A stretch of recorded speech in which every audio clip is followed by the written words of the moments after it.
નમસ્કાર, mid day ન્યૂઝમાં આપનું હાર્દિક સ્વાગત છે. જોઈએ આજના મુખ્ય સમાચાર. પ્રથમ વખત ભારત આવેલા નેપાળના રાષ્ટ્રપતિ વિદ્યાદેવી ભંડારીનું રાષ્ટ્રપતિ ભવન પરિસરમાં કરાયું સ્વાગત. પ્રધાનમંત્રી મોદી સાથે પ્રતિનિધિમંડળ સ્તરની મંત્રણા વડે સાંસ્કૃતિક દોસ્તી વધુ ગાઢ બનાવવા આતુર છે નેપાળ. ભાવનગર હવાઈ મથકેથી પ્રધાનમંત્રીને વિદાયમાન આપવા માટે હાજર રહ્યા મુખ્યમંત્રી વિજય રૂપાણી. 2 દિવસના ભરચક કાર્યક્રમમાં ગુજરાતને મોદીમય બનાવી દિલ્હી જવા રવાના થયા પ્રધાનમંત્રી.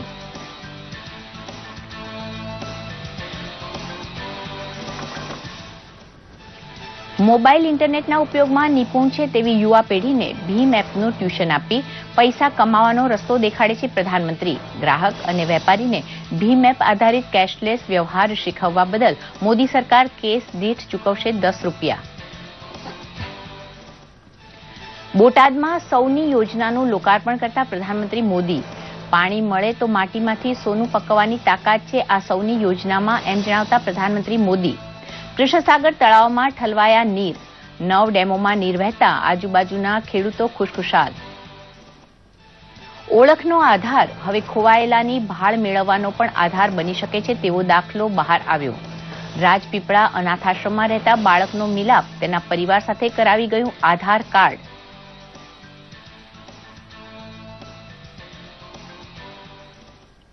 ₹14 કરોડ લોકોને આજીવિકા કક્ષાની રોજગારી લઘુ ઉદ્યોગ એકમ આપતા હોવાથી તેના યોગદાનનો મહિમા કરે છે કેન્દ્રીય મંત્રી હરિભાઈ ચૌધરી. દિવ્યાંગ બહેનોને સિલાઈ મશીન સહિતના સાધન અર્પણ કરી રોજગારીનું અપાયું વરદાન. અમદાવાદના આકાશમાં નરી આંખે સ્પેસ શટલ નિહાળવા માટે સાયન્સ સિટી ખાતે જામી વિજ્ઞાન રસિયાઓની ભીડ. 1998માં તરતું મુકાયેલું સ્પેસ શટલ 20મી એપ્રિલે ફરીથી દેખાવાનું હોવાથી પહેલી વખત ચૂકી ગયેલાઓને મળશે વધુ એક અવસર. અને કચ્છમાં રોજગારી સર્જન માટે ઇલેક્ટ્રિક બેટરી ઓપરેટેડ રિક્ષાનો ઉપયોગ શરૂ કરાવે છે સાંસદ વિનોદ ચાવડા. મુદ્રા લોનનો ચમત્કાર, રિક્ષા ખરીદી સંભવ બનતા યુવા રોજગારી માટે ખુલી નવી દિશા.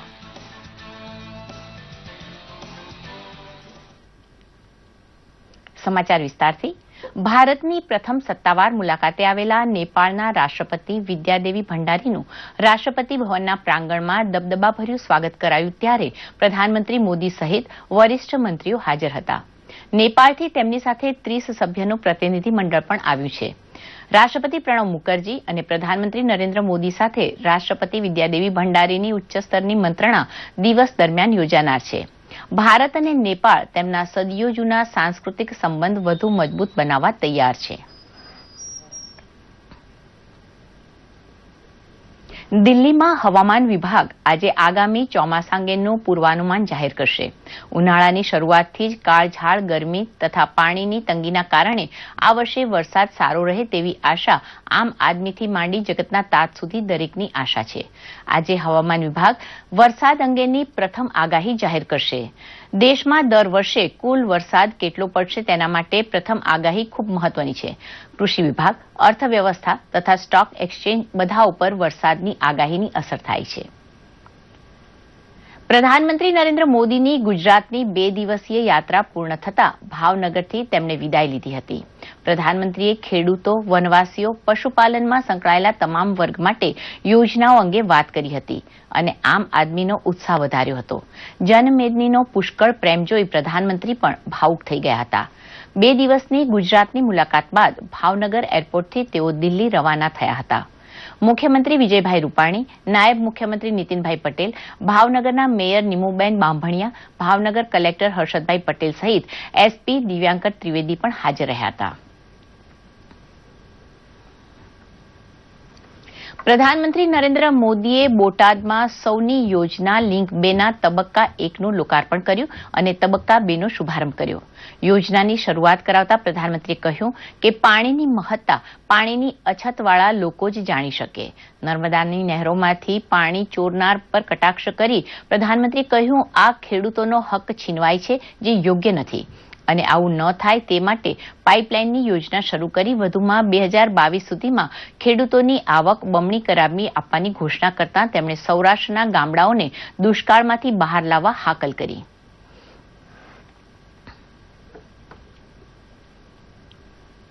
હમણાં મધ્યપ્રદેશની સરકારે ગુજરાતના ગામડે ગામડે પાણી પહોંચે, ગુજરાતના ખેડૂતને 100 વર્ષ પછી પણ પાણી માટેની તકલીફ ન થાય એના માટે મધ્યપ્રદેશની સરકારે મધ્યપ્રદેશમાં જે આખી નર્મદા છે એના કિનારા ઉપર એક યાત્રા કાઢી છે. ગયા 6 મહિનાથી યાત્રા ચાલી રહી છે અને યાત્રા નર્મદા કિનારાના ગામોના ખેડૂતોને જંગલ ઊભું કરવા માટે પ્રેરણા આપે છે, પૈસા આપે છે. નર્મદાના તટ ઉપર, આખા નર્મદાના પટ ઉપર એક ગાઢ જંગલ બનાવવાનો અભિયાન ચાલી રહ્યું છે. અગર જો એ અભિયાન જે રીતે ચાલી રહ્યું છે, ભવિષ્યમાં કેટલાક લોકો જે કહે છે કે ભાઈ નર્મદાનું ભવિષ્ય કેટલું, જો આ જંગલો ગયા તો પાણી આવશે ક્યાંથી, એની ચિંતા અત્યારથી કરીને મધ્યપ્રદેશ શિવરાજસિંહ ભારતીય જનતા પાર્ટીની સરકાર એવું જંગલ તૈયાર કરી રહી છે જેથી કરીને 100 વર્ષ પછી પણ માં નર્મદા ન સુકાય એની ચિંતા ભારતીય જનતા પાર્ટી ત્યાં કરી રહી છે. આ ધોમ ધકતા તાપમાં રોજ યાત્રા નીકળે છે, હજારો ગ્રામજનો જોડાય છે અને એનો સમાપન 15મી તારીખે છે. એક દિવસ આપણા મુખ્યમંત્રી વિજયભાઈ રૂપાણી પણ ત્યાં જઈ આવ્યા છે. બોટાદમાં બેઠેલા માનવીને ખબર નહીં હોય કે આપણે ત્યાં પાણી પહોંચાડવા માટે 6 મહિનાથી લોકો પદયાત્રા કરી રહ્યા છે, વૃક્ષો વાવી રહ્યા છે, કારણ આ માં નર્મદામાં એક ટીપું પાણી ઓછું ન થાય. ભાઈઓ, આ ભાવ જો હશે તો જ માતા નર્મદાનું પાણી અટકશે ને બચકશે, અને એ ચિંતા આપણે કરવી પડે. તાપી જિલ્લાના બાજીપુરા વિસ્તારમાં પ્રથમ વખત યોજાયેલા આટલા વિરાટ મહિલા સંમેલનમાં પ્રધાનમંત્રીએ કઠોળનું વાવેતર વધુ કરવા, સોલાર પેનલ લગાડવા, દૂધનું ઉત્પાદન વધારવા અને ગોબર બેંક દ્વારા ગોબર ગેસનું ઉત્પાદન કરી ઈંધણ બચાવવા બહેનોને અનુરોધ કર્યો હતો. પ્રસ્તુત છે એક અહેવાલ. તાપી પંથકના ઇતિહાસમાં પહેલી વખત યોજાયેલા આટલા વિરાટ મહિલા સંમેલનમાં પ્રધાનમંત્રીએ ખેડૂત આલમની આવકમાં વધારો કરવા પર ભાર મૂક્યો હતો. કઠોળની અછત દૂર કરવા માટે વાવેતર વધારી દેનાર ખેડૂતોનો તેમણે આભાર માન્યો હતો. વીજળીના ઉપયોગમાં સ્વાયત્ત બનવા માટે ખેતરને શેઢે સોલર પેનલો લગાડવાની પ્રધાનમંત્રીએ હિમાયત કરી હતી. ખેડૂત પરિવાર માટે પૂરક આવકનો બંદોબસ્ત પશુપાલન વડે કરતી બહેનોને દૂધ ઉત્પાદન બમણું થાય તેવી પશુ સંભાળ શીખી લેવા પ્રધાનમંત્રીએ કહ્યું હતું. આજે આપણા પશુ જેટલું દૂધ આપે છે એના કરતા એટલા જ પશુ ડબલ દૂધ કેવી રીતે આપે, એની માવજત કેવી રીતે થાય, એની કાળજી કેવી રીતે લેવાય, આના વૈજ્ઞાનિક પ્રયોગો થાય છે. આપણે એને અપનાવીએ, આપણું પશુ બીમાર ન પડે એની કાળજી લઈએ. પશુની સંખ્યા વધારવા કરતા પશુની દૂધ આપવાની ક્ષમતા વધે એવું પશુ ઉછેર કરવા તરફ ધ્યાન કેન્દ્રિત કરવું એ ભારતની આવશ્યકતા છે. તો ગોબર બેંક વડે ગેસ પેદા કરવાથી માંડી મધમાખી ઉછેર સુધીની પ્રવૃત્તિ હાથ ઉપર લેવા તેમણે આદિવાસી બહેન દીકરીઓને કહ્યું હતું. दूरदर्शन समाचार के लिए नीरव कंसारा, तापी. રખડી પડેલા નિરાધાર બાળકનું તેના પરિવાર સાથે મિલન જો આધાર કાર્ડ કરાવી આપે તો આ કિસ્સો ચમત્કાર ગણવો પડે તેવું સૌ કોઈ કહે છે. રાજપીપળામાં બનેલી ઘટના મનમોહન દેસાઈની ફિલ્મથી જરાય કમ નથી. ચાલો જાણીએ લોસ્ટ એન્ડ ફાઉન્ડ કેસ શું છે. આ મહિલાના આંખમાંથી સરી રહેલા આંસુ એક ગજબનો કિસ્સો કહી રહ્યા છે. પણ જો તમે આ કિસ્સાને સાંભળશો તો એક વખત જરૂર સરકારી યોજનાની સરાહના કરશો. આ છે મહારાષ્ટ્રના લાતુરમાં જન્મેલો દિવ્યાંગ મૂકબધિર સંજય. સંજય માતા પિતા દ્વારા લાડપ્રેમ સાથે ઉછર્યો, પરંતુ માતાના મોત બાદ નવી માતા સાથે કોઈક અણબનાવ થતા તેને ઘર ત્યાગવું પડ્યું અને આ સંજય આવી ગયો વડોદરામાં. નવી ભાષા, નવા લોકો વચ્ચે અને પોતે મૂકબધિર એવો સંજય અને કંઈ સમજ ના પડે તેવામાં સંજયને વડોદરા રેલવે પોલીસ દ્વારા સમાજ સુરક્ષાના ડોન બોસ્કો સ્નેહાલયમાં મૂકવામાં આવ્યો. ત્યારે ગત વર્ષ 2016ના માર્ચ માસમાં સંજયને રાજપીપળાની સરકારી મુકબધિર શાળામાં લવાયો અને અહીં તેને એક નવી ઓળખ મળી આકાશ નામ સાથે.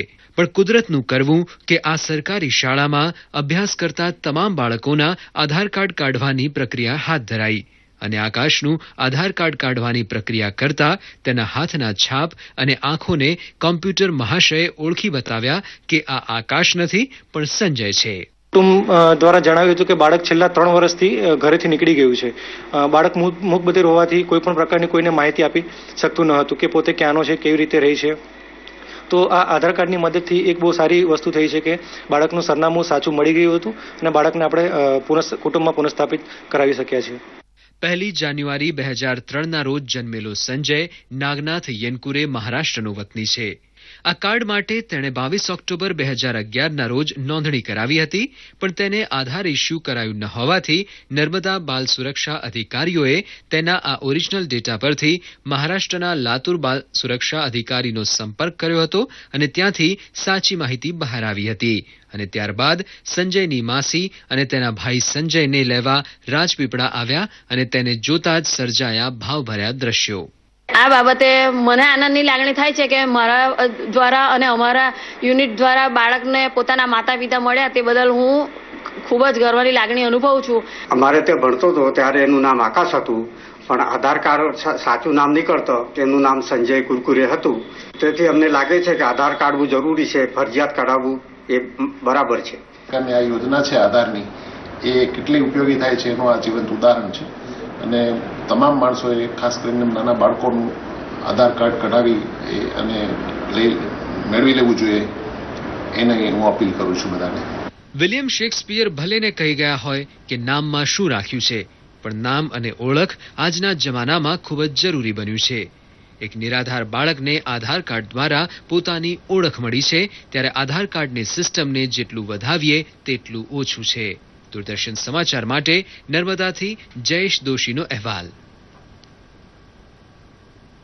પાલનપુર મુકામે કેન્દ્રીય સૂક્ષ્મ લઘુ અને મધ્યમ ઉદ્યોગ રાજ્યમંત્રી હરિભાઈ ચૌધરીના અધ્યક્ષસ્થાને સ્વાવલંબન સમાપન કાર્યક્રમ યોજાયો હતો, જે અંતર્ગત દિવ્યાંગ બહેનોને 2 મહિનાની તાલીમ બાદ સર્ટિફિકેટ અને સિલાઈ મશીન એનાયત કરવામાં આવ્યા હતા. તેમણે જણાવ્યું હતું કે દિવ્યાંગો સ્વમાનભેર જીવન જીવે અને સ્વાવલંબી બને તે માટે 45 જેટલા મેળાઓ યોજીને કરોડો રૂપિયાની સહાય હાથોહાથ આપવામાં આવી છે. તેમણે વધુમાં કહ્યું કે સૂક્ષ્મ, નાના અને મધ્યમ ઉદ્યોગ દ્વારા ભારતના 18 ટેકનોલોજી સેન્ટરો પર વર્ષે 3 લાખ યુવાનોને તાલીમ આપવામાં આવે છે, જ્યારે નાના ઉદ્યોગો દ્વારા દેશમાં 14 કરોડ લોકોને રોજગારી પૂરી પાડવામાં આવે છે.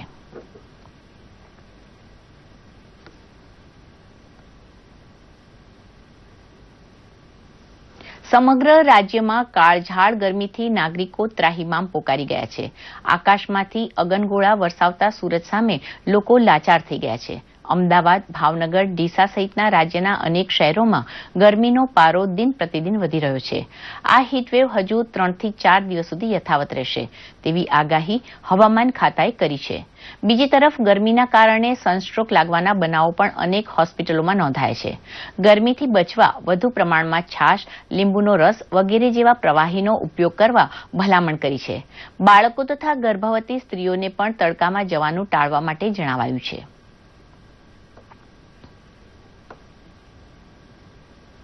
અમદાવાદના આકાશમાં ગઈકાલે સાંજે નરી આંખે જોઈ શકાય તે રીતે સ્પેસ શટલ જોવા મળ્યું હતું. અમદાવાદના સાયન્સ સિટીમાં બાળકો, વાલીઓ તથા શિક્ષકો આ ઇન્ટરનેશનલ સ્પેસ સ્ટેશન જોવા ઉમટ્યા હતા. વીજળીના ગોળા જેવું અને વિશ્વનું સૌથી મોટું સ્પેસ ક્રાફ્ટ 4 મિનિટ સુધી અમદાવાદના આકાશમાંથી નોર્થ ઇસ્ટથી સાઉથ ઇસ્ટ તરફ પસાર થતા આ શટલનો નજારો અદભુત હતો. 1000થી વધુ લોકોએ આ સ્પેસ ક્રાફ્ટને નજીકથી નિહાળ્યું હતું. 1998માં America, Russia, European space agency, Japan સહિતના 16 જેટલા દેશો દ્વારા સંયુક્ત રીતે આ સ્પેસ સ્ટેશન ઇમર્જ કરવામાં આવ્યું હતું. ધરતી પરથી જે બારીક વસ્તુઓ નથી દેખાતી તે પણ આ સ્પેસ સ્ટેશનમાં કેદ કરવામાં આવે છે. વળી કેન્સર જેવી જીવલેણ બીમારી સામે લડવા માટે તથા કૃશ થતા હાડકાઓને મજબૂત બનાવવા માટેની એક્ટિવિટી થઈ રહી છે.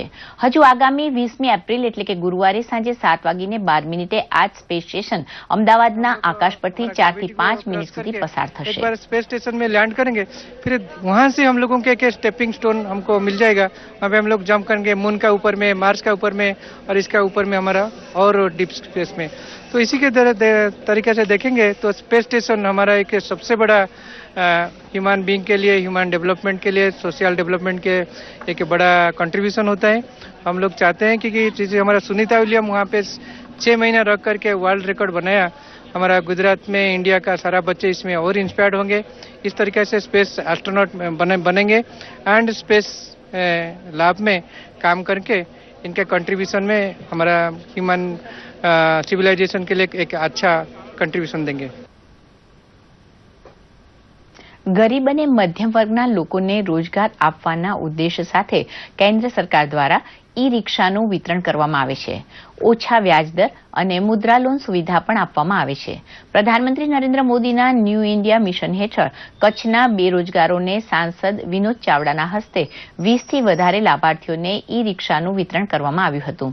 ઉલ્લેખનીય છે કે ઈ રિક્ષા સાથે કેન્દ્ર સરકારની વિવિધ યોજનાઓને જોડવામાં આવી છે. એટલે ઈ રિક્ષા ચાલક તથા તેમાં મુસાફરી કરનારને કેન્દ્ર સરકારની વીમા સુરક્ષા જેવી યોજનાનો સીધો લાભ મળશે.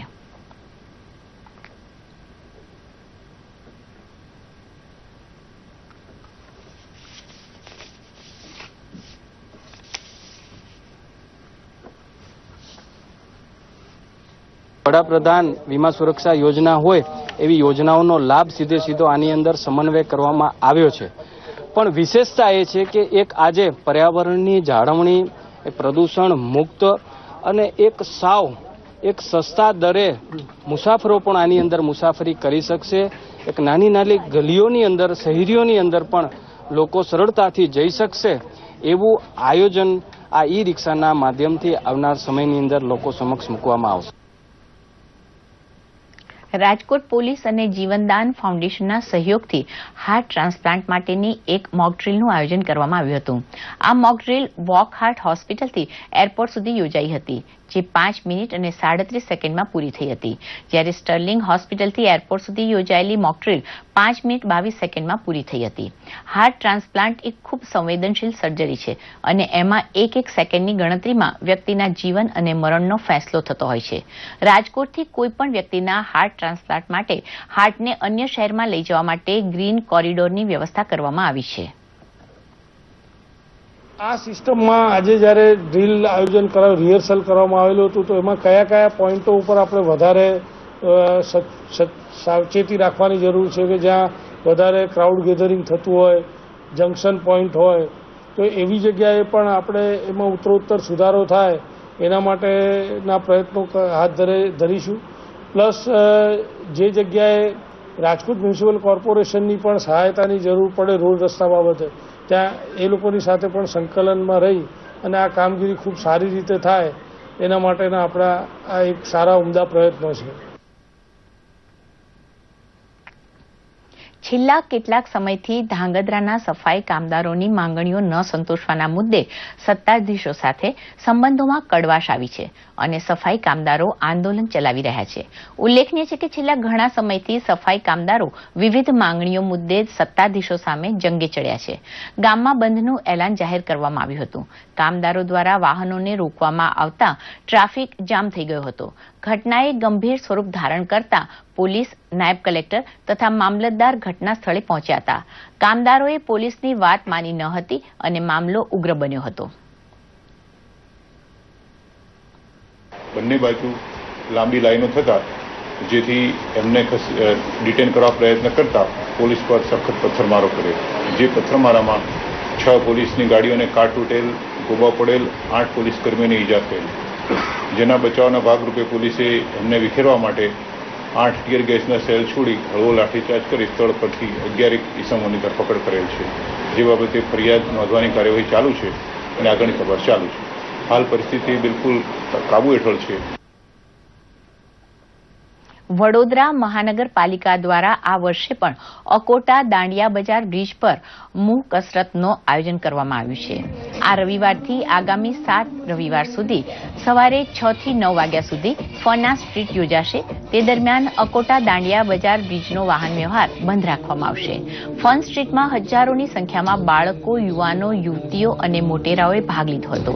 અહીં આવીને કસરત કરીને, યોગા તેમજ ઝુંબા ડાન્સ કરીને આનંદ લઈ રહ્યા હતા.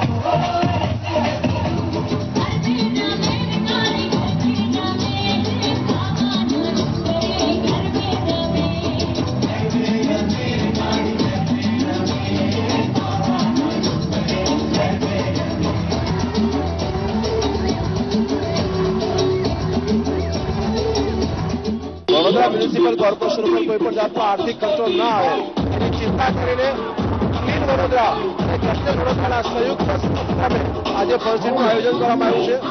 આપ જોઈ રહ્યા છો પ્રમાણે ખૂબ મોટી સંખ્યામાં શહેરીજનોએ આમાં ભાગ લીધો છે. આ જ બતાવે છે કે આજે પણ શહેરીજનો વડોદરા શહેરના કોઈ પણ સારા વિષય સાથે જોડાવા તૈયાર છે. आज की लाइफस्टाइल के लिए बहुत ज़्यादा ज़रूरी है और ये पूरा स्टूडेंट्स एरिया है, तो स्टूडेंट्स के लिए भी फिटनेस ज़रूरी है और बीएमसी ने ऑर्गेनाइज करके बहुत अच्छा किया है. और बड़ौदा की जो एनर्जी है वो पूरे गुजरात में मैंने एनर्जी नहीं देखी है. ખરેખર બહુ જ મજા આવી ગઈ. આવા નવા પ્રોગ્રામ થતા રહે તો અમારા જેવાને એનર્જી મળ્યા કરે. આજનો આ દિવસ અમારી માટે ખૂબ જ યાદગાર રહેશે.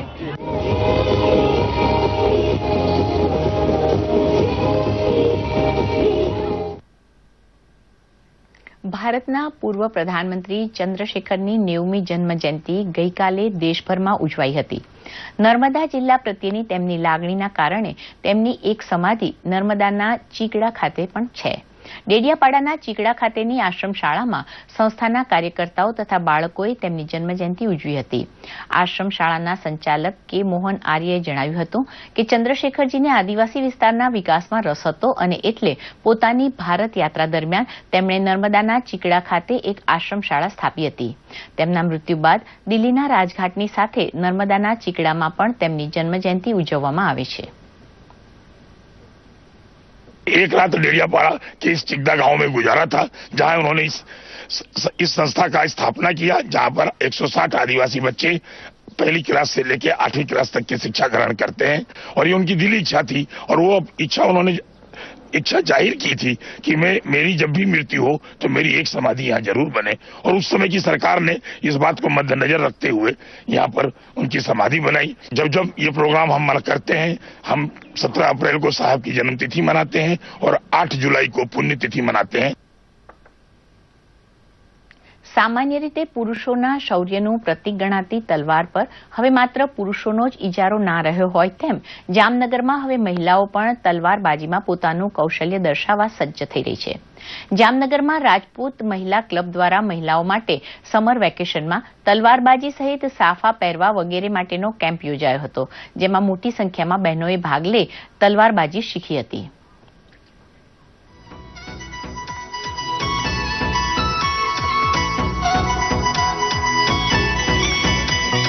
घूमर रे घूमर रे घूमर रे घूमर घूमर रे घूमर रे घूमर रे घूमर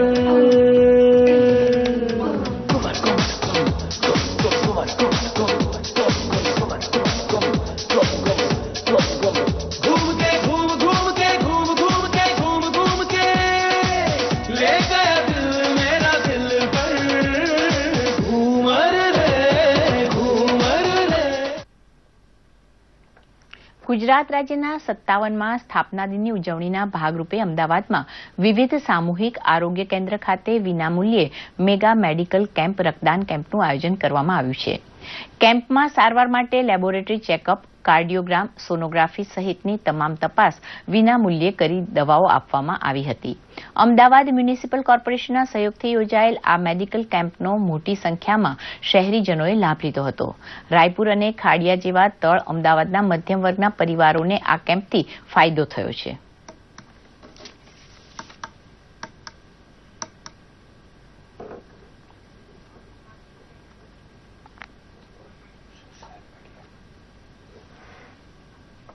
ગુજરાત સ્થાપના દિનની ઉજવણી નિમિત્તે લોકો સુધી પહોંચવાના, ગરીબોના કલ્યાણ માટેના કામો કરવાનો નિશ્ચય કર્યો છે.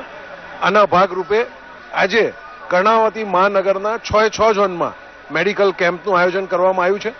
આમાં દરેક આજે સોશિયલ મીડિયામાં પીએમઓનું ટ્વીટ, હેરિટેજ દિવસ, વિદેશ જતા પહેલા શું ધ્યાનમાં રાખવું તે અંગે સુષ્મા સ્વરાજે શેર કરેલ વિડીયો અને જર્મનીમાં હાઇડ્રોજન ટ્રેનનું ટ્રાયલ અંગેનો વિડીયો ખૂબ જ ચર્ચામાં છે.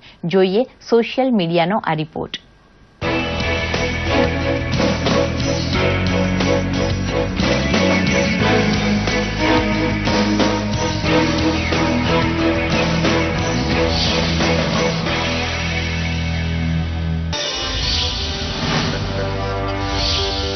કોલસા ક્ષેત્રે મોદી સરકારે કરેલ સુધારણા કાર્યક્રમ લાવ્યો રંગ, વીજળી ખર્ચમાં થયો બચાવ. પ્રધાનમંત્રી કાર્યાલયના સત્તાવાર ટ્વિટર પેજ પર મુકાયેલી માહિતી પ્રમાણે કોલસાની ગુણવત્તા અને પુરવઠાની ક્ષમતામાં સુધારને કારણે વીજ ખર્ચમાં ધરખમ ઘટાડો આવ્યો છે. 23,349 કરોડની ઇમ્પોર્ટ સબસ્ટિટ્યુશન પણ સામેલ છે, જે ઈંધણના ખર્ચને બચાવે છે અને અંતમાં તો તેનો ફાયદો ગ્રાહકોને જ થાય છે. આ ટ્વીટને ખૂબ લાઇક મળી રહ્યા છે. પીએમ મોદીની સુરત મુલાકાત દરમિયાન એક 4 વર્ષની નાની બાળકીને મળવા પ્રધાનમંત્રીએ પોતાનો કાફલો અટકાવ્યો હતો. આ વિડીયો સોશિયલ મીડિયામાં ખૂબ જ જોવાઈ રહ્યો છે, જેમાં નેન્સી ગોંડલે નામની આ બાળકી પ્રધાનમંત્રીને મળવા જીદ કરી રહી હતી અને સુરતના વેડ રોડ પરથી પીએમના કાફલા દરમિયાન અચાનક દોડવા લાગી હતી, જેથી પીએમ મોદીની નજર પડતા જ તેમણે કાર થોભાવી અને બાળકીને મળીને તેના પર હેત વરસાવ્યું હતું. વિદેશ મંત્રી સુષ્મા સ્વરાજે ઇન્ડિયન ડિપ્લોમસીના ટ્વિટર પેજ પર મુકાયેલ વિડીયો રીટ્વીટ કર્યો છે, જેમાં કહેવાયું છે કે અગર આપ વિદેશમાં નોકરી મેળવવા માટે કે અન્ય કોઈ કામ માટે જાઓ છો તો ખૂબ જ તકેદારી સાથે અને પ્રશિક્ષિત થઈને જાઓ. કોઈ પણ એજન્ટના સંપર્કમાં આવતા પહેલા તપાસ કરવી આવશ્યક છે. આવો સાંભળીએ આ વિડીયો. फर्जी एजेंटों के जरिए न जाएं, वरना आप फंस सकते हैं. जाते समय किसी भी व्यक्ति द्वारा दिया गया कोई भी पैकेट लेकर ना जाएं, आप फंस सकते हैं. जिस काम के लिए जा रहे हैं उसका थोड़ा प्रशिक्षण अवश्य लेकर जाएं. परदेश में नौकरी पाओ तो सुरक्षित जाओ, प्रशिक्षित जाओ. विदेश पहुंचते ही भारत. આજે વર્લ્ડ હેરિટેજ ડેની ઉજવણી થઈ રહી છે, ત્યારે ઓલ ઇન્ડિયા રેડિયોએ પોતાના ટ્વિટર પેજ પર ભારતના એ ઐતિહાસિક સ્થળોને પોસ્ટ કર્યા છે જે યુએનની હેરિટેજ યાદીમાં સામેલ છે, જેમાં વિશ્વની 7મી અજાયબી એવો આગ્રાનો તાજમહેલ, કોણાર્કનું સૂર્ય મંદિર, સુંદરવન અને નીલગિરી માઉન્ટેન રેલવેનો સમાવેશ થાય છે. તો કેન્દ્રીય મંત્રી વેંકૈયા નાયડુએ ટ્વીટ કરીને લખ્યું છે કે ભારતની સમૃદ્ધ સંપત્તિની જાળવણી અને રક્ષણ કરવું એ આપણું ફરજ છે. શહેરી વિકાસ મંત્રાલય દ્વારા શરૂ કરાયેલ મિશન હૃદય આ દિશામાં ઉત્તમ પગલું છે. તો અમદાવાદમાં બોડકદેવ ખાતે રાજ્યકક્ષાના મંત્રી જશાભાઈ બારડ અને મેયર ગૌતમભાઈ શાહની ઉપસ્થિતિમાં હેરિટેજ એક્ઝિબિશન અને આર્ટ સેન્ટરનો શુભારંભ કરાવવામાં આવશે. જર્મનીમાં દોડી દુનિયાની પ્રથમ હાઇડ્રોજન ટ્રેન. જી હા, યુટ્યુબ અને ટ્વિટર પર આ વિડીયો ખૂબ જોવાઈ રહ્યો છે, જેમાં જર્મનીએ હાઇડ્રોજન ગેસથી ચાલતી ટ્રેનનું સફળ પરીક્ષણ કર્યું છે. દુનિયાની પ્રથમ ઝીરો ઇમિશન પેસેન્જર ટ્રેનને રજૂ કરવામાં આવી. ધ કોરાડિયા આઇલેન્ડ નામની આ ટ્રેન વાતાવરણમાં માત્ર વરાળનું ઉત્સર્જન કરે છે. ડીઝલ ટ્રેનોની જેમ જ તેની સ્પીડ 140 કિલોમીટર પ્રતિ કલાકની અને મુસાફરોને લઈ જવાની ક્ષમતા એક સમાન છે. જોકે ડીઝલ એન્જિન કરતા આ ટ્રેન 60% અવાજ પ્રદૂષણ ઓછું કરે છે. ટ્રેનમાં ડીઝલને બદલે ફ્યુઅલ સેલ, હાઇડ્રોજન અને ઓક્સિજનનો ઉપયોગ થાય છે. એટલે કે ઓક્સિજનની મદદથી હાઇડ્રોજન નિયંત્રિત રીતે બળે છે અને તાપથી વીજળી પેદા થાય છે, જે લિથિયમ આયન બેટરીને ચાર્જ કરે છે અને ટ્રેન ચાલવા લાગે છે. આ દરમિયાન ધુમાડો નહીં પરંતુ વરાળ અને પાણી નીકળે છે. છે ને અદ્ભુત આવિષ્કાર. સોશિયલ મીડિયા ડેસ્કથી પંકજ શર્માનો રિપોર્ટ, દૂરદર્શન સમાચાર, અમદાવાદ. આ સાથે મિડ ડે ન્યૂઝ સમાપ્ત કરીએ છીએ. નમસ્કાર.